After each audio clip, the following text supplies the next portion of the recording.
Hey guys, Tuesday morning. Welcome and rise and shine. Guys, we're talking about David. Found himself a cave, 1 Samuel chapter 22.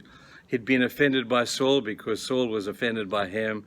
David ran off for fear of his life and he found himself this cave, and he found inside the cave that God was in the cave. He prayed a beautiful prayer. It's found in Psalm 142. Go home and read it again. But the interesting thing was about cave life is that David found out that not only was there somebody good or something good in the cave, God was there, but he also found out that in the cave he can find a purpose while he's there. You see, it says there in that same chapter that one day David woke up and there were 400 people standing at the cave. They were all like him. They too had been rejected, and they said, we've been kicked out of our town, we've been kicked out of our families and our jobs, we've been rejected by society. And David, can we share your cave with you? So David looked around and said, man, this cave is getting a bit small for all of us. But he accepted those 400 people into his cave. Now he's looking around, and these men came to David and said, it's really cool that you allow us to share your cave with you. David, can you do something with us? We know you're a great king. We know you're a great leader. You're going to be the king of Israel. We want to know if you can use people like us. We're rejected. We've been in debt. We've got ourselves into criminal activity, and nobody wants anything to do with. Can you use us?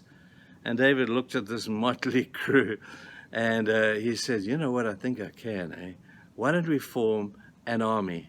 So David took those 400 men, and he made for himself an incredible army. He trained them up, and they worked in that area. They saved the farmers. They worked in the relationship with the people around there. And David turned those 400 people into an incredible fighting force. They had no potential, or very little, but David saw plenty. He went and he did something good while he was in the cave. Now, yesterday we spoke about the cave that maybe you find yourself in. You've got to know, people, that, people in the cave are there to be ministered to. And we all know that misery loves company.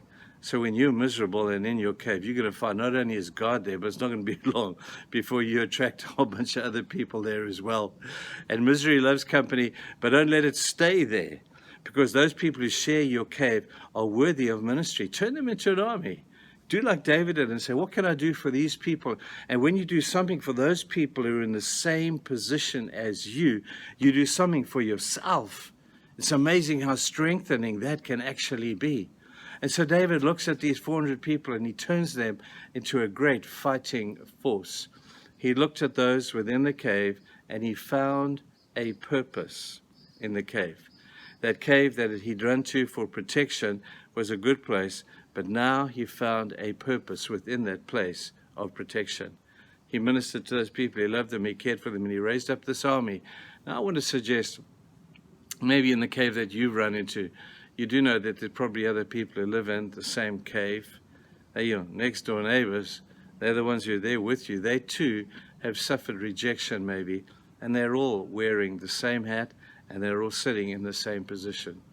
Do not waste the opportunity to use your crisis to help somebody else. You know what? Only big people can do this. Small people just go deeper and deeper into the cave of misery and despair and victimization and victim mentality. Bigger people say, you know what? There are people that are worse off than me. There are people that have suffered greater rejection than I have. My job now is to find purpose within the cave with those in the cave with me. I recommend to you, people, what a great ministry there is for cave dwellers. For those of us who spend some time in the cave, every now and then there just needs to be a strong voice within the cave to say, you know what, people, we don't have to live like this. That's a great voice. We can become a great army. We can become a great force. And remember that you're only in the cave for a period of time. You don't need to stay there too long, because otherwise that cave that was going to protect you becomes the place of your prison. We don't want that to happen. But while you're in the cave, find some purpose.